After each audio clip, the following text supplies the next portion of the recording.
تو اگر آپ کا یہ دل کرے نا کہ اللہ آپ سے بات کرے تو پھر آپ قرآن اٹھا لیا کریں، قرآن کو سیکھ سمجھ کر پڑھا کریں. یہ نہیں ہے کہ بس ہم نے عربی پڑھ لی تو ہمارا قرآن ہو گیا. جی جی بالکل.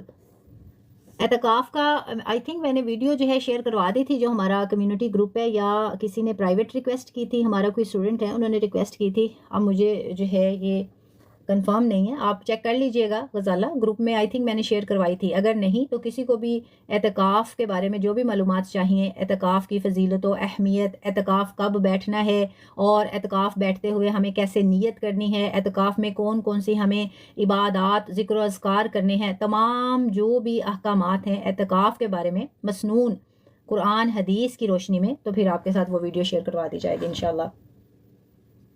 کیونکہ دیکھیں اللہ تبارک و تعالیٰ ہر کسی کو یہ سعادت جو ہے یہ نصیب نہیں فرماتے. اعتکاف میں بیٹھنا یعنی پوری دنیا سے اپنا رابطہ منقطع کر کے بالکل تنہائی میں اللہ تبارک و تعالیٰ کے ساتھ وہ ایک ملاقات ہوتی ہے، اور بہت ہی خوبصورت لمحات ہوتے ہیں. اور اعتکاف جب ہم بیٹھتے ہیں، اگر ہمارا وہ بیٹھنا مسنون طریقے سے ہو تو گزشتہ آپ کے جو بھی گناہ ہیں وہ معاف فرما دیے جاتے ہیں. اور دیکھیں نا، جب ہم لائف ایگزامپل لے لیں، اگر ہمیں کسی سے کوئی کام ہوتا ہے اور ایسا کام ہوتا ہے کہ جو بہت بہت امپورٹنٹ ہوتا ہے، اور ہمیں میٹنگ میں اکیلے آنر کے ساتھ ملنے کی جو ہے ہمیں یہ سعادت مل جائے، تو ہم سمجھتے ہیں کہ ہمارا پتہ نہیں کتنا بڑا کام ہو گیا، اب تو ہمارا یہ کام بہت آسانی سے ہو جائے گا، کیونکہ جو آنر ہے، جس کے ہاتھ میں جو بوس ہے، اس کے ساتھ ہی ہماری میٹنگ فکس ہو گئی، اب تو ہمارا کام ہوگا ہی ہوگا. ہم اچھے طریقے سے اس سے بات کریں گے، اپنا مسئلہ جو ہے وہ شیئر کریں گے. تو سوچیں کہ وہ ذات، وہ ہستی، وہ جو ہمارا خالق ہے، ہمیں پیدا کرنے والا ہے، ہمارا مالک ہے، ہمارا رازق ہے، ہم سب کو رزق عطا کرنے والا ہے، تو ہمارا خالق، مالک، رازق جب وہ ہمیں اکیلے میں مل جائے تو پھر ہماری کتنی ہی بڑی خوش قسمتی ہوگی کہ اکیلے میں تنہائی میں ہم ہوں اور اللہ ہو. اللہ سے ملاقات ہے نا اعتکاف. تو پھر جب مسنون طریقے سے ہوگی تو جو بھی ہم دعا کریں گے، اللہ سے جو بھی مانگیں گے، عام حالات میں بھی ہم اللہ سے جو مانگتے ہیں اللہ ہمیں عطا فرماتے ہیں. جیسے کہ آیت ہم نے پریویس سیشن میں سیکھی، اللہ تبارک تعالیٰ فرماتے ہیں کہ میرا بندہ جب مجھے پکارتا ہے تو میں اس کی پکار سنتا ہوں، میرا بندہ جب مجھ سے دعا کرتا ہے تو میں اس کی دعا جو ہے وہ قبول فرماتا ہوں. سبحان اللہ سبحان اللہ. تو یہ کیسے ہو سکتا ہے کہ اعتکاف میں جب ہم تنہائی میں ہوں، اور اسپیشلی اللہ کے لیے اپنی جو ہے ہم نے علیحدگی کی، اس لیے کہ ہم اللہ کی عبادت کر سکیں اور اپنا ہر پل جو ہے وہ اللہ تبارک و تعالیٰ کی عبادت میں گزار سکیں. تو پھر جب ہم دعا کریں گے تو ضرور اللہ تبارک و تعالیٰ قبول فرمائیں گے. کوشش کریں جو بھی اعتکاف بیٹھنا چاہتے ہیں وہ مسنون طریقے سے بیٹھیں. سب سے پہلے طریقہ سیکھیں اور پھر اعتکاف میں بیٹھیں، تاکہ آپ کو اس کی فضیلت و اہمیت جو ہے اس کا اندازہ ہو، اور پھر اس کی جو برکات ہیں وہ آپ حاصل کر پائیں انشاءاللہ. تو جو بھی بیٹھنا چاہتا ہے وہ ریکویسٹ کر دیجیے گا. اب ہم اپنا آج کا سیشن جو ہے وہ سٹارٹ کرتے ہیں. الحمدللہ ثم الحمدللہ. دیکھیں ایسے لگتا ہے جیسے کل ہی رمضان شروع ہوا، لیکن آج رمضان المبارک کا دوسرا عشرہ جو ہے وہ بھی نصف ہو چکا ہے، آدھا عشرہ جو ہے وہ گزر چکا ہے. جیسے جیسے یہ وقت گزر رہا ہے ویسے ویسے ہماری زندگی کے لمحات گزر رہے ہیں. جیسے جیسے ہماری زندگی کے لمحات گزر رہے ہیں ویسے ویسے ہماری زندگی گزر رہی ہے، اور ہم جیسے ہماری زندگی گزر رہی ہے ہم موت کے قریب جا رہے ہیں، اپنی منزل کے قریب جا رہے ہیں، اس منزل کے قریب جا رہے ہیں جس منزل تک ہم سب نے جانا ہی جانا ہے. کل نفس ذائقۃ الموت. اللہ تبارک و تعالیٰ نے ہمیں بتا دیا ہے کہاں، وہ بھی اپنی کتاب قرآن کریم میں، کہ ہر جان نے موت کا ذائقہ چکھنا ہے. لیکن ہمیں یہ نہیں بتایا گیا کہ ہمارا وہ وقت مقرر کب آئے گا، لیکن ہمیں یہ بتا دیا گیا کہ یہ جو دنیا ہے یہ ایک سفر ہے، اور اس سفر کی جو منزل ہے وہ قبر ہے. اور قبر اندھیری قبر ہے، جیسے کہ پریویس سیشنز میں ہم نے بہت سی آیات، اللہ کے احکام جو ہے اس کو ہم نے سمجھا، اور اس میں یہی ہمیں سکھایا گیا کہ دنیا جو ہے، جیسے کہ پریویس سیشن میں ہم نے سیکھا المال والبنون زینت الحیات الدنیا، کہ یہ مال، یہ سارا کچھ یہ دنیا میں رہ جائے گا، اور آگے جو ہم لے کے جائیں گے وہ صرف اور صرف ہمارے اعمال ہوں گے، نیک اعمال ہوں گے. جیسے یہاں ہمیں رہنے کے لیے سب کچھ چاہیے، ہر آسائش چاہیے، ہر سہولت چاہیے، بالکل اسی طرح جو ہماری اگلی منزل ہے، ہمارا اگلا گھر ہے، ہماری قبر ہے، اور وہ اندھیروں کا گھر ہے. اس میں نہ کوئی کھڑکی ہے، نہ کوئی دروازہ ہے، اندھیرا ہی اندھیرا ہے، لیکن وہاں ہم روشنی کر سکتے ہیں. یہ ہمارے اختیار میں ہے. ابھی ہمارے پاس وقت ہے کہ ہم اپنی اگلی جو منزل ہے، اگلا جو گھر ہے، وہ ہم اپنا روشن کریں. اور وہ کیسے ہوگا؟ ہمارے نیک اعمال سے، ہماری نیک اولاد سے، ہمارے ہاتھوں سے دیے ہوئے صدقے خیرات سے. یہ 3 کام ہیں جو ہمارے اس دنیا سے چلے جانے کے بعد بھی ہمیں فائدہ دیتے رہیں گے. تو ہم نے کیا کرنا ہے؟ سب سے پہلے اپنا محاسبہ کرنا ہے، اپنے نیک اعمال جمع کرنے ہیں تاکہ ہماری قبر روشن ہو سکے، تاکہ ہمارا اگلا گھر جو ہے وہ خوبصورت بن سکے. اور دوسرا کام ہم نے کیا کرنا ہے؟ اپنی اولاد کی اچھی تربیت کرنی ہے. دیکھیں جو دولت ہے نا، بہت سے لوگ سمجھتے ہیں کہ ہمارے پاس پیسہ ہو، دولت ہو تو بس ہم کامیاب ہو گئے. لیکن اگر آپ کے پاس دولت ہے، دنیا کی ہر سہولت آپ کو میسر ہے، لیکن آپ کی اولاد نافرمان ہے، آپ کی اولاد میں آپ نے اپنے دین اسلام کو ڈیولپ نہیں کیا، تو یہ آپ کی سب سے بڑی ناکامی ہے. یہ آپ کی سب سے بڑی ناکامی ہے. اور نیک اولاد جو ہے یہ ہماری سب سے بڑی دولت ہے. ہمارا سب سے بڑا، سب سے مہنگا سرمایہ جو ہے وہ ہماری نیک اولاد ہے. اور اپنی اولاد کو نیک بنانے کے لیے کیا ضروری ہے؟ خود نیک بننا. اب یہ نہیں ہے کہ ہم بچوں کو کہتے رہے نماز پڑھ لیں، قرآن پڑھ لیں، یہ کر لیں، وہ کر لیں. جب والدین ایسا نہیں کریں گے تو اولاد میں یہ کام کبھی بھی ڈیولپ نہیں ہوں گے. تو اس لیے ہمیں جو ہے یہ سیکریفائس کرنا ہوگا، ہمیں یہ قربانی دینی ہوگی کہ پہلے ہم دین اسلام کے مطابق اپنی زندگی گزاریں، اس پہ عمل کریں. تو آٹومیٹکلی ہمارے بچے جو ہیں ان میں یہ باتیں، یہ کام، ہمارا دین اسلام جو ہے وہ ڈیولپ ہو جائے گا انشاءاللہ انشاءاللہ. اب جیسے کہ آپ سب کو اسکرین پہ نظر آ رہا ہے، آج ہے ہمارا سیشن نمبر 16 اور پارا نمبر بھی 16 ہے. الحمدللہ ثم الحمدللہ. اس میں ہم سیکھیں گے، جیسے کہ پریویس سیشن میں ہم نے سورۃ الکہف جو ہے اس کے بارے میں سیکھا تھا، اس میں اصحاب کہف کا واقعہ تھا. اور اس پارا میں بھی سورۃ الکہف کا بقیہ حصہ ہوگا، سورہ مریم ہوگی اور سورہ طٰہٰ ہوگی.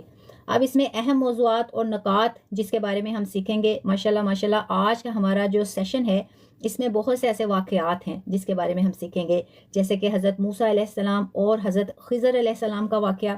اسی طرح حضرت زکریا علیہ السلام کا قصہ اور حضرت مریم علیہ السلام کا قصہ، پھر حضرت موسیٰ علیہ السلام اور فرعون کا قصہ جو ہے وہ ہم اس میں انشاءاللہ سیکھیں گے. اب سب سے پہلے مجھے یہ بتائیں کہ یہ جتنے بھی قصے جو ہیں یا واقعات میں نے ابھی جو مینشن کیے ہیں، یہ کس کس نے پہلے سے ڈیٹیل میں سنے ہیں؟ اگر تو اکثریت نے سنے ہیں پھر ہم صرف شارٹ میں اس کا خلاصہ جانیں گے. اگر اکثریت نہیں جانتے تو پھر ہم ڈیٹیل میں یہ سارے واقعات جو ہیں وہ انشاءاللہ سیکھیں گے. تو یس اور نو میں آنسر کریں تاکہ ہم اپنے سیشن کا آغاز کریں.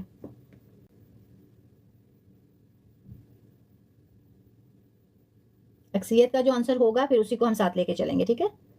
اب جیسے کہ پریویس سیشن میں اصحاب کہف تھا، مجھے یہ اندازہ تھا کہ ماشاءاللہ ہر جمعے کو ہم پڑھتے ہیں سورہ کہف، تو میں نے ڈیٹیل میں جو ہے اس کو بیان کرنا ضروری نہیں سمجھا. لیکن پھر جو ہے کسی اسٹوڈنٹ نے ریکویسٹ کی تو پھر ہم نے اس کو ڈیٹیل میں سیکھا. تو اس لیے میں چاہتی ہوں کہ اگر تو آپ لوگوں کو یہ واقعات پتہ ہیں تو پھر ہم اس کا صرف خلاصہ کریں گے، اگر نہیں پتہ تو پھر ڈیٹیل میں جانتے ہیں. ٹھیک ہے جی، ایک کا آنسر نو آیا، پھر یس آیا، پھر یس آیا، پھر نو آیا، پھر یس آیا، پھر نو. ٹھیک ہے، کوئی مسئلہ نہیں ہے. ٹھیک ہے ماشاءاللہ. اللہ تبارک تعالیٰ آپ سب کو صحت تندرستی والی زندگی دے. اللہ تبارک تعالیٰ آپ سب کو اپنے حفظ و ایمان میں رکھے. اللہ تبارک تعالیٰ آپ سب کے علم و عمل میں اضافہ فرمائے.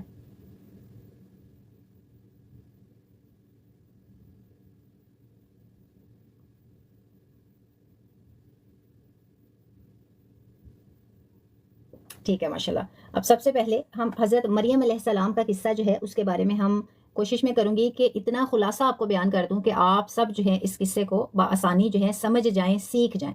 اب حضرت مریم علیہ السلام کا قصہ قرآن میں سورہ مریم جیسے کہ آج کے پارہ میں، اور سورہ آل عمران جو پریویس سیشن میں ہم کر چکے ہیں سورہ، اور دیگر صورتوں میں بڑی تفصیل کے ساتھ ان کا جو ہے نا بیان ہوا ہے.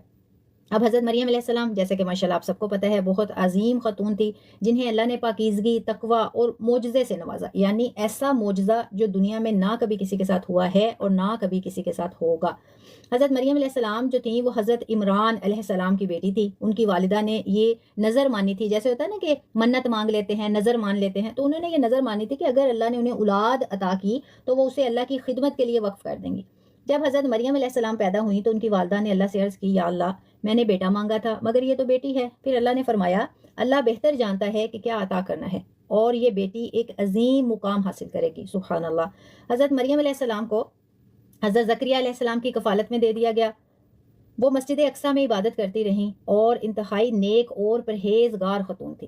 اب اللہ نے انہیں غیر معمولی رزق عطا فرمایا۔ حضرت زکریا علیہ السلام جب بھی ان کے حجرے میں داخل ہوتے تو وہ دیکھتے کہ وہاں موسم کے بغیر جو پھل ہے نا وہ پڑے ہوتے تھے، تو وہ بڑے حیران ہوتے کہ یہاں کہاں سے یہ پھل آتے ہیں جن پھلوں کا موسم بھی نہیں ہے۔ تو حضرت مریم علیہ السلام کہتی کہ یہ میرے رب کی طرف سے ہے، بے شک اللہ جسے چاہے بغیر حساب کے رزق دیتا ہے۔ سبحان اللہ سبحان اللہ۔ یہ سورہ آل عمران کی آیت ہے، اس کا یہ ترجمہ ہے۔ اب حضرت مریم علیہ السلام کو حضرت عیسیٰ علیہ السلام کی جو اللہ تبارک و تعالیٰ نے ان کے ساتھ ان کو یہ جو معجزہ دیا، یعنی ایک دن حضرت مریم علیہ السلام مسجد اقصیٰ میں عبادت کر رہی تھی، یہ حضرت جبرائیل علیہ السلام ایک خوبصورت نوجوان کی شکل میں آئے تاکہ حضرت مریم علیہ السلام کو یہ بشارت دے سکیں، یہ خوشخبری سنا سکیں۔ اب حضرت مریم علیہ السلام گھبرا گئیں اور بولیں کہ اگر تم اللہ سے ڈرتے ہو تو مجھ سے دور ہو جاؤ۔ اب حضرت جبرائیل علیہ السلام نے فرمایا کہ میں اللہ کا فرشتہ ہوں اور میں تمہیں ایک پاکیزہ بیٹے کی بشارت دینے آیا ہوں، ایک پاکیزہ بیٹے کی خوشخبری دینے آیا ہوں۔ حضرت مریم علیہ السلام بہت حیران ہوئیں۔ حضرت مریم علیہ السلام نے حیرانگی سے کہا کہ میرے ہاں بیٹا کیسے ہوگا جبکہ مجھے کسی مرد نے چھوا تک نہیں اور میں کوئی بدکار عورت بھی نہیں ہوں۔ یہ سورہ مریم کی آیت نمبر 19 اور 20 کا ترجمہ ہے۔ پھر حضرت جبرائیل علیہ السلام نے فرمایا اللہ کا حکم ہے اور جب وہ کسی چیز کا فیصلہ کرتا ہے تو کہتا ہے ہو جا تو وہ ہو جاتی ہے۔ انما امرہ اراد شیئا ان یقول لہ کن فیکون۔ یہ معجزہ تھا کہ حضرت مریم بغیر کسی شوہر کے حضرت عیسیٰ علیہ السلام کی والدہ بنی۔ اب دیکھیں جیسا کہ حضرت آدم علیہ السلام سب سے پہلے جو انسان تھے جن کی اللہ تبارک و تعالیٰ نے تخلیق فرمائی اور جن میں سے ہم پیدا ہوئے، حضرت آدم علیہ السلام پہلے انسان تھے، اور حضرت آدم علیہ السلام سے لے کر قیامت تک جتنے بھی انسان آئیں گے وہ بنی آدم ہیں، یعنی آدم علیہ السلام کی اولاد میں سے ہیں۔ تو دیکھیں جب حضرت آدم علیہ السلام کو اللہ تبارک و تعالیٰ نے بغیر ماں باپ کے پیدا فرما دیا تو حضرت عیسیٰ علیہ السلام کی تو پھر حضرت مریم جو ہیں وہ والدہ محترمہ ہیں، تو یہ اللہ کے لیے کوئی مشکل نہیں ہے کیونکہ اللہ تبارک و تعالیٰ تو وہ ہیں، ان اللہ علی کل شیء قدیر، اللہ تبارک و تعالیٰ ہر چیز پر قادر ہیں۔ اللہ تبارک و تعالیٰ جو چاہتے ہیں وہ کر سکتے ہیں۔ انما امرہ اراد شیئا ان یقول لہ کن فیکون، یعنی اللہ تبارک و تعالیٰ تو صرف ارادہ کرتے ہیں اور اللہ تبارک و تعالیٰ کن کہتے ہیں کہ ہو جا، فیکون پس ہو جاتا ہے۔ تو یہ سوچنا کیسے ہوا، کیوں ہوا، کس لیے ہوا، ہو ہی نہیں سکتا، تو یہ تو کفر ہے۔ کیوں؟ کیونکہ جب ہم اللہ پہ ایمان لاتے ہیں تو اللہ کی وحدانیت پہ بھی ایمان لاتے ہیں کہ اللہ تبارک و تعالیٰ وحدہ لا شریک ہے اور اللہ تبارک و تعالیٰ ہر کام پہ ہر چیز پہ قادر ہیں، جو چاہیں کر سکتے ہیں۔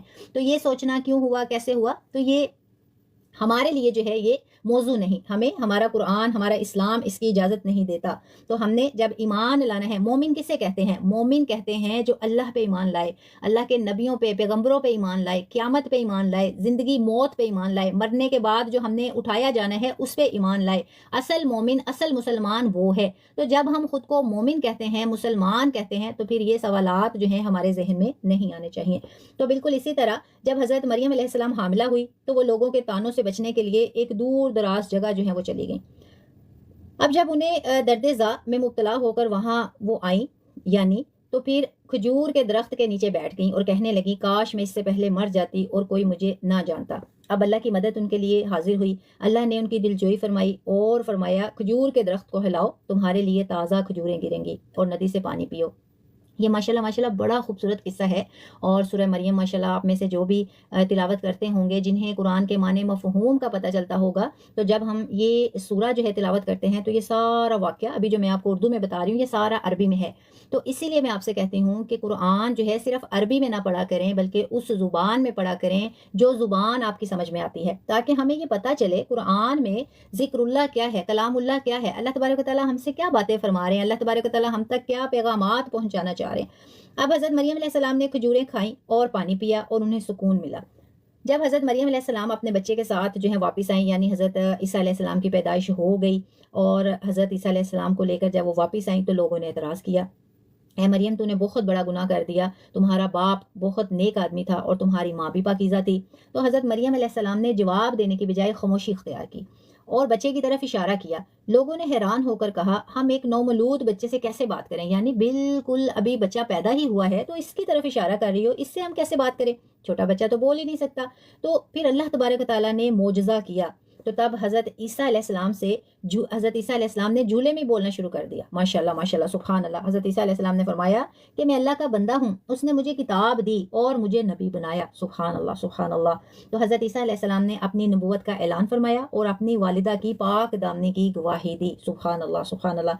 اب یہ ایک عظیم معجزہ تھا جس نے سب کو حیران کر دیا, اور حضرت مریم علیہ السلام پر لگنے والے تمام الزامات جو ہیں وہ رد ہو گئے, اور حضرت مریم کی جو عظمت ہے وہ قرآن کریم سے ثابت ہو گئی. قرآن میں حضرت مریم علیہ السلام کا ذکر عزت و احترام کے ساتھ کیا گیا ہے. ماشاءاللہ ماشاءاللہ. اور ان کے نام کی ایک صورت بھی ہے. اللہ نے انہیں دنیا کی بہترین عورتوں میں شمار کیا ہے, اور وہ قیامت تک پاک دامنی کی علامت کے طور پر جو ہیں پہچانی جاتی رہیں گی. سبحان اللہ سبحان اللہ. اب دیکھیں ہمیں جو ہے اس سے کیا سبق اور حکمت حاصل ہوتی ہے کہ اللہ کی قدرت جو ہے وہ بے حد وسیع ہے. وہ بغیر کسی ذریعے کے کچھ بھی پیدا کر سکتا ہے. مشکل حالات میں بھی اللہ کی رحمت سے امید رکھنی چاہیے.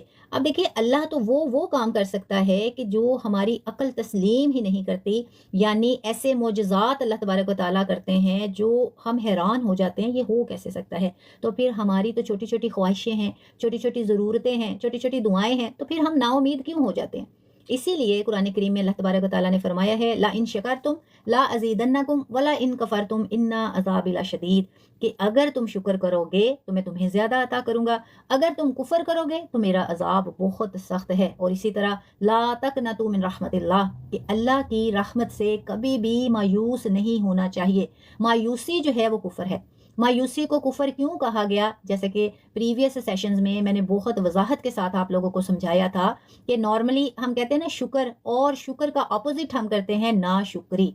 فار ایگزامپل آپ دیکھیں صبح ہے, صبح کا اپوزٹ شام, دن ہے رات, روشنی ہے اندھیرا, مطلب ہر حرف کا متضاد ہوتا ہے, الٹ ہوتا ہے.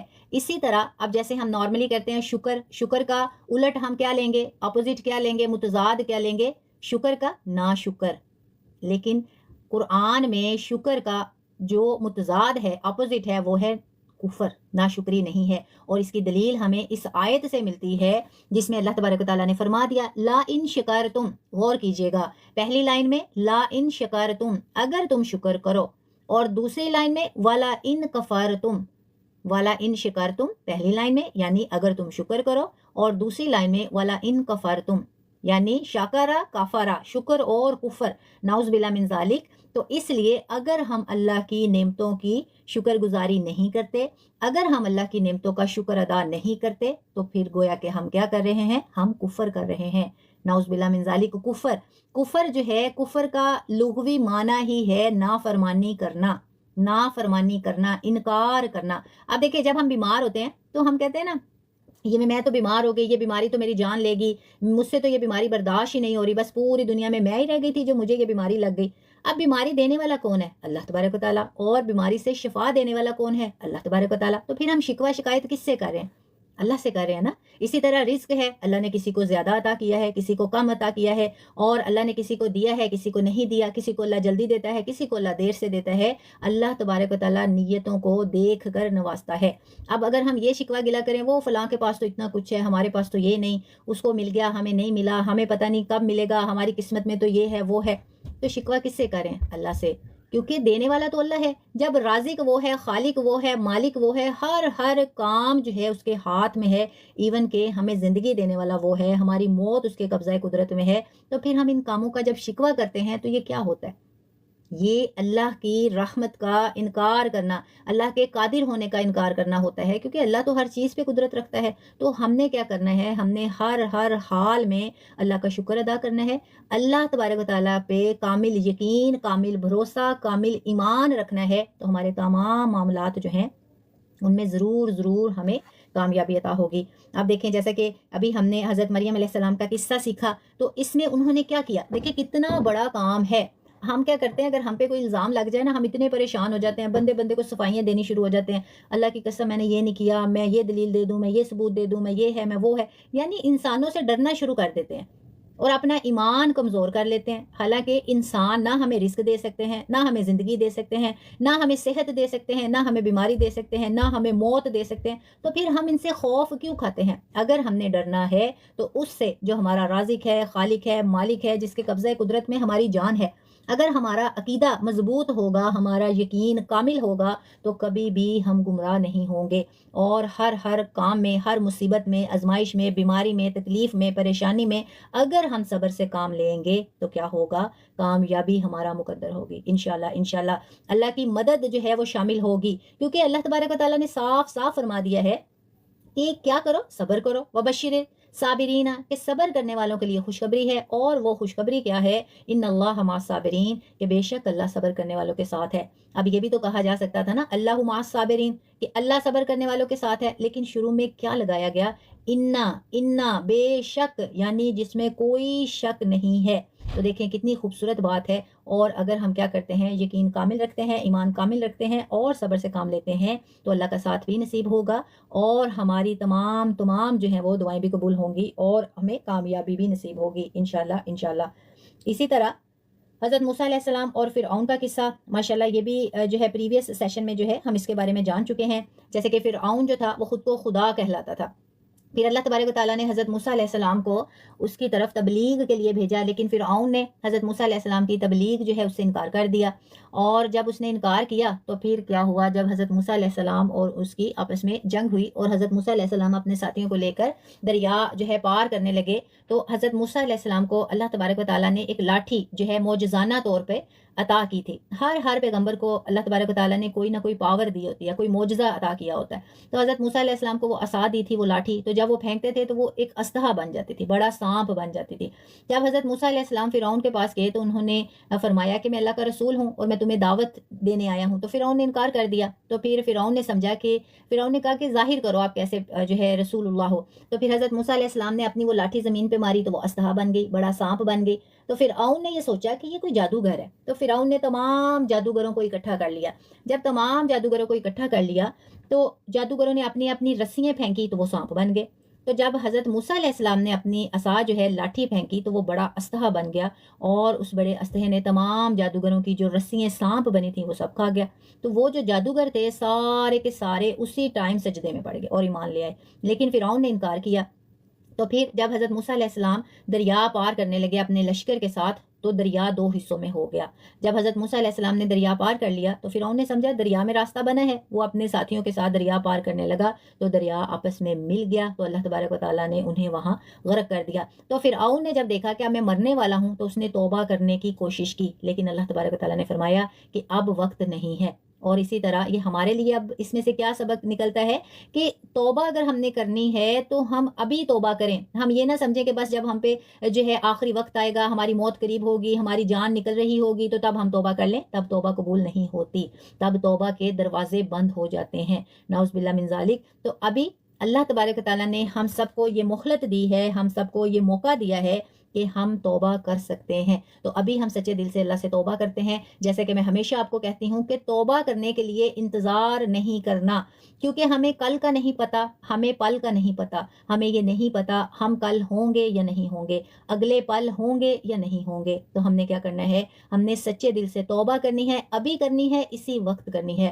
تو اللہ تبارک و تعالیٰ جو بھی سچے دل سے توبہ کر رہا ہے، اللہ تبارک و تعالیٰ تمام کی توبہ جو ہے اس کو قبول و منظور فرمائے۔ اللہ تبارک و تعالیٰ ہم سب سے راضی ہوں، اللہ تبارک و تعالیٰ ہم سب کو اپنے پسندیدہ بندوں میں شمار فرمائے۔ اللہ تبارک و تعالیٰ ہم سب کو ان لوگوں میں شمار فرمائے جنہیں بے حساب جنت میں داخل کیا جائے گا، اور اللہ تبارک و تعالیٰ ہم سب کو اس وقت اپنے پاس بلائیں جب ہم سے راضی ہوں۔ آمین ثم آمین یا رب العالمین۔ اسی طرح حضرت زکریا علیہ السلام کا قصہ سورہ مریم میں آیات جو ہے 1 سے 15 تک آتا ہے کہ حضرت زکریا علیہ السلام ایک برگزیدہ نبی تھے جو بنی اسرائیل میں تبلیغ کرتے تھے۔ اب ان کا سب سے بڑا امتحان جو ہے وہ بڑھاپے میں اولاد کی خواہش اور اللہ پر کامل بھروسہ تھا۔ اب ان کی عمر اتنی ہو چکی تھی لیکن انہیں یہ خواہش تھی کہ میری اولاد ہو، اور انہوں نے پھر اللہ سے یہ دعا کی کہ میں چاہتا ہوں کہ میری اولاد ہو، لیکن ان کی عمر زیادہ تھی۔ تو اللہ تبارک و تعالیٰ نے حضرت زکریا علیہ السلام کو 90 سے 100 سال کے درمیان کہہ لیں ان کی عمر تھی، تو ان کی جو اہلیہ تھی وہ بھی بانجھ ہو چکی تھی، تو وہ چاہتے تھے کہ اب ان کے بعد جو ہے کوئی نیک اولاد ہو جو دین کو آگے بڑھائے۔ تو انہوں نے یہ دعا کی کہ ربی لا تذرنی فردا وانت خیر الوارثین، کہ اے میرے رب مجھے اکیلا نہ چھوڑ، اور تو سب سے بہتر وارث ہے. سبحان اللہ سبحان اللہ. تو انہوں نے چپکے سے اللہ سے بیٹے کی دعا مانگی کیونکہ وہ جانتے تھے کہ اللہ ہر چیز پر قادر ہے. اب اللہ تعالیٰ نے حضرت جبرائیل علیہ السلام کے ذریعے انہیں خوشخبری دی کہ اللہ انہیں ایک بیٹا عطا کرے گا جس کا نام یحییٰ ہوگا. سبحان اللہ سبحان اللہ. تو اللہ کی طرف سے یہ معجزہ ہوا. حضرت زکریا علیہ السلام حیران ہوئے اور فرمایا یا اللہ میں بوڑھا ہوں اور میری بیوی بھی بانجھ ہے، پھر یہ کیسے ہوگا؟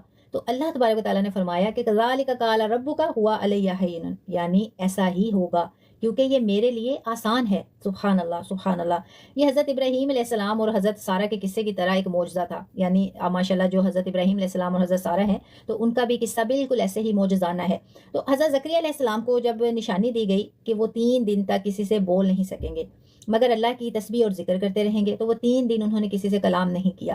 کچھ عرصے بعد حضرت یحییٰ علیہ السلام کی پیدائش ہوئی. تو وہ جو حضرت یحییٰ علیہ السلام تھے وہ بچپن میں ہی بہت ذہین تھے، نیک تھے اور بہت پرہیزگار تھے. تو اللہ تبارک و تعالیٰ نے فرمایا یا یحییٰ خذ الکتاب بقوہ، یعنی اے یحییٰ کتاب کو مضبوطی سے تھام لو. سورہ مریم کی آیت ہے. تو حضرت یحییٰ علیہ السلام کو بہت چھوٹی عمر میں ہی علم اور حکمت عطا کر دی گئی. وہ گناہ سے بچتے تھے، ماں باپ کے فرما بردار تھے اور دین کی جو تعلیمات ہیں ان کو پھیلانے میں مصروف رہتے تھے. اب اللہ تبارک و تعالیٰ نے دیکھیں کہ 90 سے 100 سال کا بزرگ جس کی بیوی بھی بانجھ ہو چکی تھی، جب انہوں نے مکمل کامل یقین کے ساتھ اللہ کے حضور دعا کی کہ مجھے اولاد چاہیے تو اللہ نے انہیں عطا کی، جس کی مثال ہمیں قرآن سے ملتی ہے. اب اگر ہم ویسے کہیں نا کہ وہ 100 سال کا بزرگ تھا، اس کو بیٹا ہوا اور اس کی بیوی بھی بانجھ تھی، تو عقل جو ہے وہ تسلیم نہیں کرے گی یہ کیسے ہو سکتا ہے، اتنے بزرگ. لیکن اللہ کیا ہے، اللہ کل شیء قدیر. اللہ تبارک و تعالیٰ ہر چیز پہ ہر کام پہ قادر ہیں. تو اللہ نے ان کی دعا سنی اور اللہ نے انہیں اولاد نورینہ عطا فرمائی. اب اس سے ہمیں کیا سبق حاصل ہوتا ہے؟ ہمیں یہ سبق حاصل ہوتا ہے کہ اللہ کے لیے کچھ بھی ناممکن نہیں. بس اگر ضرورت ہے تو وہ ہے یقین کامل، ایمان کامل کی. یعنی اگر ہمیں اللہ پہ کامل یقین ہے تو پھر ہمارا وہ کام ہوگا. جیسے کہ پریویس سیشنز میں بھی ہم نے یہ بات سیکھی تھی کہ جب ہم توکل علی اللہ کرتے ہیں، اللہ پہ مکمل توکل کرتے ہیں، تو پھر ہماری کامیابی جو ہے اس کو کوئی بھی نہیں روک سکتا. لیکن جب ہمارا یقین ہی کامل نہیں تو پھر ہماری ناکامی ہے. اب اگر لائف ایگزامپل لیں، دنیا کی مثال لیں، بہت دفعہ ایسا ہوتا ہے ہمیں کوئی پریشانی آتی ہے، دکھ تکلیف آتی ہے یا کوئی بیماری آتی ہے تو ہم کیا کرتے ہیں؟ ہم رونا شروع کر دیتے ہیں، پریشان ہونا شروع کر دیتے ہیں، شکوے گلے کرنا شروع کر دیتے ہیں، لڑنا جھگڑنا شروع کر دیتے ہیں. تو پھر اس کے بعد ہم کہتے ہیں اچھا بھائی میں نے تو صبر کر لیا، میں نے تو اللہ پہ چھوڑ دیا. یہ کیسا صبر ہے؟ اصل صبر تو وہ ہے کہ جیسے ہی ہمیں کوئی دکھ آئے، تکلیف آئے، پریشانی آئے، بیماری آئے، آزمائش آئے تو فوراً ہم کیا کریں؟ اللہ کا ذکر شروع کر دیں، اللہ کا شکر کرنا شروع کر دیں کہ اللہ نے ہمیں اس آزمائش کے لیے چنا ہے. اب آپ میں سے بہت سے ایسے لوگ ہوں گے جو یہ سوچ رہے ہوں گے کہ دکھ تکلیف بیماری پریشانی آنے پہ شکر کیوں کرنا. تو دیکھیں کہ 1,24,000 پیغمبر آئے. اگر آپ ہمارے اسلام کی ہسٹری کو جا کے پڑھتے ہیں، سیکھتے ہیں، تو آپ کو یہ پتہ چلے گا کہ اللہ کے جتنے قریبی بندے تھے، جتنے زیادہ قریبی تھے، انہیں اتنی ہی زیادہ آزمائش کا سامنا کرنا پڑا. اب دیکھیں نبی کریم صلی اللہ علیہ وسلم جو 2 جہانوں کے سردار ہیں، سید المرسلین ہیں، یعنی تمام پیغمبروں کے سردار ہیں، خاتم النبیین ہیں، ایسے نبی ہیں جن کے بعد کوئی نبی نہیں آئے گا. تو آپ صلی اللہ علیہ وسلم جن کے پاس جنت کا سرٹیفکیٹ تھا تو پھر انہیں کیا ضرورت پڑی تھی اتنی مصیبتوں سے، پریشانیوں سے، تکلیفوں سے گزرنے کی؟ صرف اور صرف ہمیں سکھانے کے لیے، ہمارے لیے وہ اسوہ حسنہ تھے تاکہ ان کی زندگی سے ہم سب کچھ سیکھ سکیں.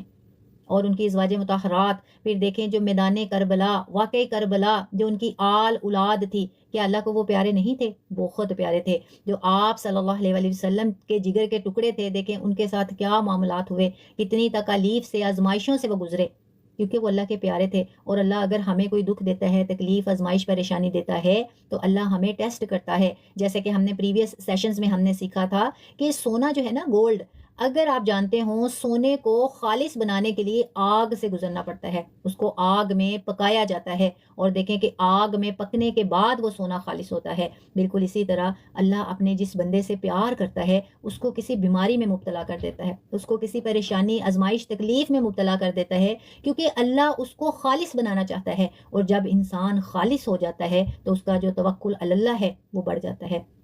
اور جیسے کہ ہم نے پریویس سیشنز میں سیکھا تھا کہ اللہ تبارک و تعالیٰ جب یہ چاہتا ہے کہ میں اپنے بندے کو کوئی مقام دوں، کوئی رتبہ دوں، تو پھر اللہ کیا کرتا ہے؟ اب دیکھیں مقام اور رتبہ تو عبادات سے حاصل ہوتا ہے. اگر ہم عبادت کریں گے، ذکر اللہ کریں گے تو پھر ہی ہمیں وہ مقام حاصل ہوگا جو اللہ دیتا ہے. لیکن جب اللہ دیکھتا ہے نا کہ میں اپنے بندے کو مقام دینا چاہتا ہوں اور میرا بندہ عبادت اس لیول کی نہیں کر رہا، تو پھر اللہ تبارک و تعالیٰ ہمیں کوئی دکھ دے دیتے ہیں، کوئی تکلیف دے دیتے ہیں، کوئی آزمائش میں ڈال دیتے ہیں، کوئی بیماری دے دیتے ہیں، پریشانی دے دیتے ہیں. اور جب ہم صبر کے ساتھ اس کا سامنا کرتے ہیں، اس آزمائش سے، اس امتحان کو پاس کر کے گزر جاتے ہیں، تو پھر اللہ ہمیں وہ مقام عطا فرما دیتا ہے، وہ رتبہ، وہ جو ہمیں عبادت سے ملنا تھا. تو اس لیے جب بھی ہمیں کوئی پریشانی آئے، دکھ آئے، تکلیف آئے، مصیبت آئے، تو ہم نے کیا کرنا ہے؟ اللہ کا شکر ادا کرنا ہے. اور ہم نے اپنی یہ خوش قسمتی سمجھنی ہے کہ اللہ نے ہمیں اس لسٹ میں ایڈ کیا کہ اللہ یہ دیکھنا چاہتا ہے کہ ہمیں دے کے وہ ہم کس حال میں رہتے ہیں، اور اگر ہم سے لیتا ہے تو ہم کس حال میں رہتے ہیں. جیسے کہ اللہ تبارک و تعالیٰ کبھی دے کے آزماتا ہے تو کبھی لے کے آزماتا ہے. تو اللہ ہمیں دے تو تب بھی صبر، اگر نہ دے تو تب بھی شکر. تو اس کے علاوہ ہمیشہ ہمیشہ جو میں آپ کو ایک بہت بہت اہم جو پوائنٹ سکھاتی ہوں وہ یہ ہے کہ سورۃ البقرہ میں جب اللہ تبارک و تعالیٰ نے فرما دیا لا یکلف اللہ نفسا الا وسعها، کہ میں کسی جان کو اس کی قوت برداشت سے زیادہ تکلیف نہیں دیتا. تو ہمیں ہمیشہ ہمیشہ یہ بات اپنے ذہن میں رکھنی ہے کہ اللہ کسی کو بھی اس کی برداشت سے زیادہ تکلیف نہیں دیتا. تو ہمیں اللہ جو بھی تکلیف دیتا ہے، پریشانی دیتا ہے، آزمائش دیتا ہے، بیماری دیتا ہے، تو وہ ہم برداشت کر سکتے ہیں. اور اللہ نے جو ہمیں طریقہ بتایا کہ جب بھی ہمیں مدد کی ضرورت ہو تو ہم نے کیا کرنا ہے؟ وَاسْتَعِینُوا بِالصَّبْرِ وَالصَّلَاةِ، ہم نے ہمیشہ ہمیشہ نماز اور صبر سے مدد مانگنی ہے. اور ان دو کاموں کے علاوہ جو مرضی آپ کر لیں، آپ کی پریشانی کم نہیں ہوگی، آپ کی مصیبت کم نہیں ہوگی، آپ کی آزمائش کم نہیں ہوگی، آپ کے دل کو سکون نہیں ہوگا. ہمیں یہ دو کام کرنے ہیں. اللہ بذکر اللہ تطمئن القلوب، کہ صرف اللہ کے ذکر میں ہی دلوں کا سکون ہے. اور وہ کیوں ہے؟ کیونکہ جیسے ہماری ایک روحانی صحت ہے اور ایک جسمانی صحت ہے. جسمانی صحت کو کھانا پینا سونا چاہیے تو ہماری جسمانی صحت صحیح رہتی ہے. بالکل اسی طرح ہماری روحانی صحت ہے، اور روحانی صحت کو روحانیت کی خوراک چاہیے. اور روحانیت کیا ہے؟ ذکر اللہ، کلام اللہ، اللہ اور اللہ کے رسول صلی اللہ علیہ وسلم کے فرمان، جس پہ ہم نے عمل کرنا ہے انشاءاللہ انشاءاللہ. تو اس سے ہمیں کیا سبق ملا؟ کہ اللہ کے لیے کچھ بھی ناممکن نہیں ہے.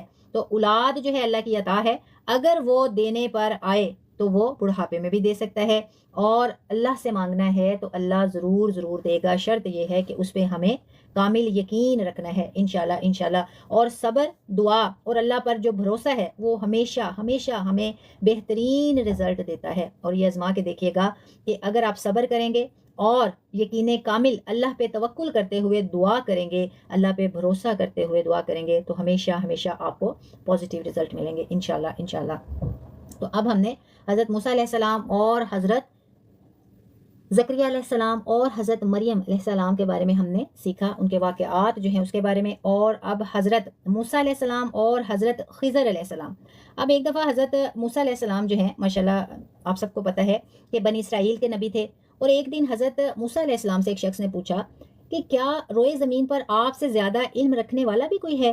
تو حضرت موسیٰ نے فرمایا نہیں، کیونکہ آپ علیہ السلام کو اللہ نے وحی اور علم عطا کیا تھا. تو حضرت موسیٰ علیہ السلام نے جب یہ فرمایا کہ نہیں، مجھ سے زیادہ کوئی بھی اس زمین پہ ایسا نہیں ہے جس کے پاس اتنا علم ہو، تو پھر اللہ تعالیٰ نے وحی کے ذریعے حضرت موسیٰ علیہ السلام کو بتایا کہ ایک بندہ ایسا ہے جسے ہم نے خاص علم عطا کیا ہے.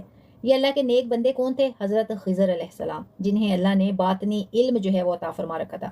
اب حضرت موسیٰ علیہ السلام نے اللہ سے دعا کی کہ وہ انہیں حضرت خضر علیہ السلام سے ملاقات کا موقع دیں. ماشاءاللہ ماشاءاللہ، جب ہم یہ سورہ کہف پڑھتے ہیں نا تو اس میں یہ بڑا خوبصورت یہ واقعہ ہے. جنہیں جو ہے ترجمہ آتا ہے، معنی مفہوم آتے ہیں، تو وہ جب پڑھتے ہوں گے بڑا دلچسپ یہ قصہ ہے. جیسے جیسے پڑھتے جاتے ہیں، اور وہ لوگ جو جنہیں معنی مفہوم نہیں آتے تو وہ تو سورہ کہف کا نام سن کے ہی ڈر جاتے ہیں، اتنے رکوع کیسے پڑھیں گے. لیکن جنہیں اس کا ترجمہ آتا ہے، معنی مفہوم آتے ہیں، یقین مانیے جب اس کا مطالعہ کرتے ہیں، اس کو پڑھتے ہیں، تلاوت کرتے ہیں، تو پتہ ہی نہیں چلتا کہ سورہ کہف کب ختم ہو گئی. تو اس لیے ہم نے قرآن کو سیکھنا ہے. تو حضرت موسیٰ علیہ السلام نے اللہ سے دعا کی کہ وہ انہیں حضرت خضر علیہ السلام سے ملاقات کا موقع دیں. تو اللہ نے انہیں ایک مچھلی کے نشان کے ذریعے حضرت خضر علیہ السلام کو ڈھونڈنے کی ہدایت کی. اب سفر کا انہوں نے آغاز شروع کر دیا. حضرت موسیٰ علیہ السلام اپنے خادم جو ہیں حضرت یوشع بن نون جو ہمارے تفسیر کے اسٹوڈنٹس ہیں وہ اس نام سے واقف ہوں گے. جیسے حضرت محمد صلی اللہ علیہ وسلم کے بعد ہے نا حضرت ابوبکر صدیق، حضرت عثمان، حضرت علی، حضرت عمر، خلفائے اربع. اسی طرح حضرت موسیٰ علیہ السلام کے جو خلیفہ تھے نا وہ یہ حضرت یوشع بن نون تھے. جو اسٹوڈنٹس نوٹس بنا رہے ہیں وہ یہ لکھ سکتے ہیں پوائنٹ. اب حضرت موسیٰ علیہ السلام اپنے خادم حضرت یوشع بن نون کے ساتھ سفر پہ روانہ ہوئے. راستے میں وہ ایک چٹان کے پاس آرام کرنے رکے. اب وہاں حضرت موسیٰ علیہ السلام کا کھانے کے لیے جو رکھا ہوا مچھلی کا ٹکڑا تھا وہ اچانک سمندر میں زندہ ہو کر نکل گیا. سبحان اللہ سبحان اللہ. یعنی انہوں نے ایک مچھلی کا ٹکڑا رکھا ہوا تھا اپنے کھانے کے لیے، لیکن وہ زندہ ہو کر سمندر کی طرف نکل گیا. حضرت موسیٰ علیہ السلام کو بعد میں یاد آیا کہ وہی جگہ جو ہے حضرت خضر علیہ السلام کی موجودگی کی نشانی تھی، کیونکہ اللہ نے کہا تھا مچھلی کے نشان پر. تو پھر انہوں نے کیا کیا، وہ پلٹ کر وہیں پہنچے جہاں حضرت خضر علیہ السلام جو تھے وہ موجود تھے. اب حضرت خضر علیہ السلام کے ساتھ جو ہے انہوں نے سفر کرنے کا ارادہ کیا. تو حضرت موسیٰ علیہ السلام نے حضرت خضر علیہ السلام سے درخواست کی کہ وہ ان کے ساتھ رہیں تاکہ ان سے کچھ سیکھ سکیں. اب انہیں تجسس تھا کہ میں تو یہ سمجھتا تھا کہ دنیا کا سب سے جو اہل علم ہے، علم والا بندہ میں ہوں، لیکن اللہ نے جب وحی کے ذریعے فرما دیا کہ تجھ سے بھی زیادہ علم ہم نے ایک اور بندہ ہے اللہ کا خضر علیہ السلام جسے دیا ہے. تو اس لیے پھر حضرت جو موسیٰ علیہ السلام ہے انہوں نے یہ ارادہ کیا اور ان سے یہ ریکویسٹ کی کہ وہ ان کے ساتھ رہیں گے تاکہ وہ ان سے نا کچھ سیکھ سکیں. تو حضرت خضر علیہ السلام نے شرط رکھی کہ ٹھیک ہے میں آپ کو اپنے ساتھ لے کر چلوں گا، لیکن شرط یہ ہے کہ آپ نے خود پہ کنٹرول کرنا ہے، مجھ سے کوئی سوال نہیں کرنا. تو حضرت موسیٰ علیہ السلام نے جو ہے بولا ٹھیک ہے. تو وہ چل دیے. اب وہ جا رہے تھے تو راستے میں حضرت خضر علیہ السلام اور حضرت موسیٰ علیہ السلام ایک کشتی میں سوار ہو گئے. حضرت خضر علیہ السلام نے اچانک کیا کیا، کشتی میں ایک سوراخ کر دیا. اب جس پر حضرت موسیٰ علیہ السلام بہت حیران ہوئے اور انہوں نے فرمایا کہ آپ نے یہ کیا کیا، یہ تو بالکل نئی کشتی تھی، مسافروں کے ڈوبنے کا سبب بھی یہ بن سکتا ہے جو آپ نے اس کا ایک لکڑی کا تختہ جو ہے یہ اتار دیا، اس میں سوراخ کر دیا. پھر حضرت خضر علیہ السلام نے کہا کہ میں نے کہا تھا کہ سوال نہیں کرنا. یہ جب ہم سورت پڑھتے ہیں نا بڑا بہت دلچسپ قصہ ہے، اور بار بار یہ جب بات آتی ہے نا بڑا جو ہے اچھا لگتا ہے کہ آپ کو قرآن کریم کی آیات کی سمجھ آ رہی ہے، اس کے احکامات کی، اور اس باقاعدہ اس قصے کی. بڑا خوبصورت قصہ ہے. میں آپ کے ساتھ ترجمہ شیئر کر رہی ہوں تو کوشش کیجیے گا کہ آپ خود اس کی تلاوت کریں، اور جب آپ تلاوت کریں گے تو حرف بہ حرف آپ کو جب باتیں جو ہیں سمجھ آئیں گی تو بہت بہت جو ہے دل کو سکون جو ہے وہ ملتا ہے. تو حضرت خضر علیہ السلام نے کہا کہ آپ نے سوال نہیں کرنا. اسی طرح وہ چپ کر گئے. اب آگے گئے تو حضرت خضر علیہ السلام اور حضرت موسیٰ علیہ السلام نے سفر جب جاری رکھا تو راستے میں حضرت خضر علیہ السلام نے ایک نوجوان لڑکے کو بلا وجہ قتل کر دیا.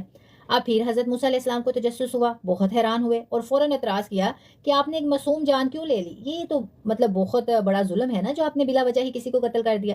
پھر حضرت خضر علیہ السلام نے فرمایا کہ میں نے کہا تھا کہ سوال نہیں کرنا. پھر حضرت موسیٰ علیہ السلام چپ کر گئے. اب پھر سفر جاری کر دیا. حضرت موسیٰ علیہ السلام اور حضرت خضر علیہ السلام ایک بستی میں پہنچے. اب وہاں کے جو لوگ تھے نا بہت بدتمیز تھے، بہت بخیل تھے. اب کسی نے انہیں کھانے کے لیے کچھ بھی نہیں دیا، اس بستی میں سے کسی نے بھی انہیں کھانے کے لیے کچھ نہیں دیا. تو حضرت خضر علیہ السلام نے وہاں ایک جو ہے گرنے والی دیوار تھی اس کو نا کھڑا کر کے سیدھا کر دیا.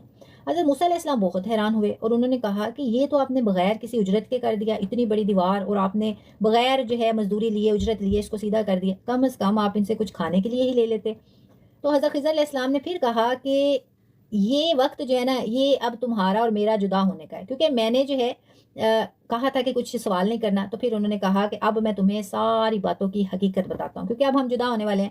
تو پھر حضرت خضر علیہ السلام نے یہ جو 3 کام کیے تھے، سب سے پہلے انہوں نے جو کشتی میں سوراخ کیا تھا تو انہوں نے بتایا کہ حقیقت یہ ہے. انہوں نے کہا کہ بعد میں جو حضرت خضر نے وضاحت کی کہ وہ کشتی غریب مزدوروں کی تھی، اور ایک ظالم بادشاہ جو ہے وہ اچھی کشتی جب دیکھتا تھا تو وہ ان سے زبردستی چھین لیتا تھا. تو اس لیے حضرت خضر علیہ السلام نے کشتی کو تھوڑا سا جو ہے نا وہ ڈیمیج کر دیا، نقصان پہنچا دیا، تاکہ وہ بادشاہ جو ہے نا اس کی نظر میں وہ کشتی خراب لگے اور وہ جو غریب ملاح تھے نا ان کی روزی بچ جائے. تو اس لیے انہوں نے کہا کہ میں نے نئی کشتی میں سوراخ کر دیا تھا.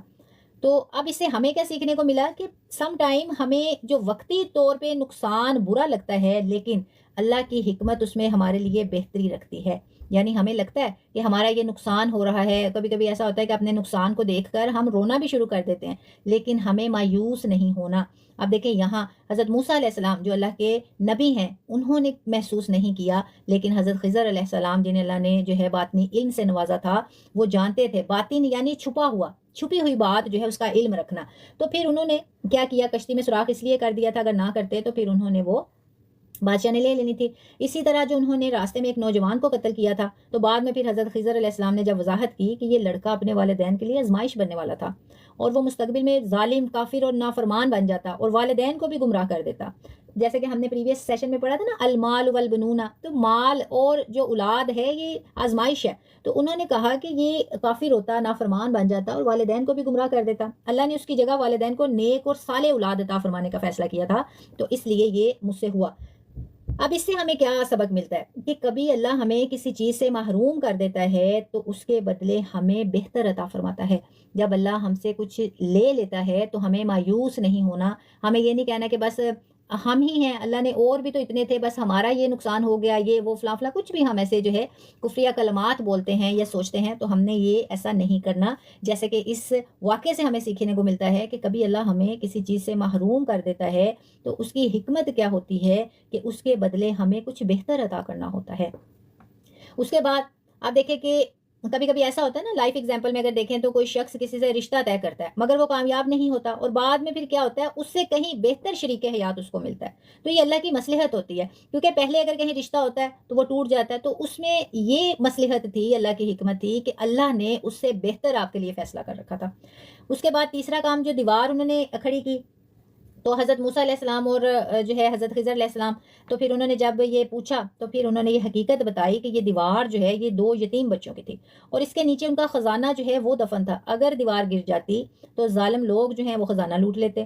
اب اللہ نے چاہا کہ جب یہ بچے بالغ ہوں تب دیوار خود گرے اور وہ اپنا خزانہ خود حاصل کریں، تو اس لیے میں نے یہ دیوار کھڑی کر دی تاکہ ان کا خزانہ محفوظ ہو سکے، ان یتیم بچوں کا.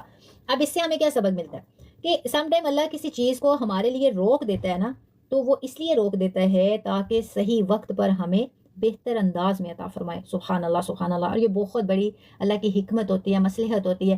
ہمیں لگتا ہے نا کہ ہمارا یہ کام رکا ہوا کیوں ہے، بس آج ہی ہو جائے، ابھی ہو جائے، کیوں نہیں ہو رہا، پورا زور لگا دیتے ہیں، اللہ سے دعائیں کر کر کے تھک جاتے ہیں، مایوس ہو جاتے ہیں، بس ہمیں چاہیے، ہونا چاہیے، یہی چاہیے. تو اللہ تو روک کے رکھتا ہے. کیوں روک کے رکھتا ہے؟ کیونکہ اللہ اپنے بندوں سے پیار کرتا ہے. اللہ ہمارے لیے وہ نہیں کرتا جو ہمیں بہتر لگتا ہے، اللہ ہمارے لیے وہ کرتا ہے جو ہمارے لیے بہتر ہوتا ہے. سبحان اللہ سبحان اللہ.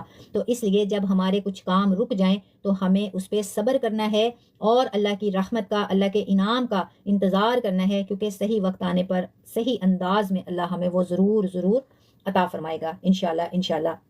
اب جیسے کسی کو لائف ایگزامپل لیں کہ کسی کو کسی وقت جو ہے مال یا جائیداد نہ ملے، لیکن جب وہ صحیح وقت پر پہنچے تو وہ محفوظ طریقے سے مل جائے گی، اور جب اللہ کا حکم ہوگا تو ہی ایسا ہوگا. اور اس واقعے سے ہمیں کیا سیکھنے کو ملتا ہے کہ اللہ کی جو حکمت ہے نا وہ ہر چیز میں شامل ہے، لیکن ہمیں ہمیشہ سمجھ نہیں آتی، ہمیں ہمیشہ سمجھ نہیں آتی. ہم جو ہے وہ بے صبرے ہو جاتے ہیں، ناشکرے ہو جاتے ہیں، کفر پہ اتر آتے ہیں، حرام کاموں کا ہم انتخاب کر لیتے ہیں کہ بس ہمیں کچھ بھی کرنا پڑے، اپنی ہم آخرت خراب کر دیتے ہیں، ہمیں تو یہ چاہیے. دیکھیں، جو اللہ نے ہمارے لیے بہتر ہے نا وہی کرنا ہے. جو ہمیں بہتر لگتا ہے وہ نہیں ہونا، جو ہمارے لیے بہتر ہوگا وہ ہوگا، اور وہ کرے گا جو ہمارا خالق ہے، مالک ہے، رازق ہے. یعنی کبھی جو ہے وقتی نقصان جو ہے نا در حقیقت ہمارے لیے وہ فائدہ مند ہوتا ہے. ہمیں لگتا ہے کہ وقتی طور پہ یہ ہمارا لاس ہو رہا ہے، لیکن اصل میں وہ ہمارا پروفٹ ہوتا ہے، اور وہ اللہ جانتا ہے. اللہ تعالیٰ ہمیشہ جو ہے وہ مومنوں کو حق میں بہترین فیصلہ فرماتا ہے. جو اللہ پہ ایمان لاتے ہیں تو اللہ ان کے حق میں بہتر فیصلہ فرماتا ہے. اور سم ٹائم ہمیں اپنے جو فیصلے ہیں وہ اللہ پہ چھوڑ دینے چاہیے. کیوں؟ کیونکہ اللہ بہتر جانتا ہے. انہ علیم بذات الصدور. اللہ سینے میں چھپے رازوں کو جانتا ہے.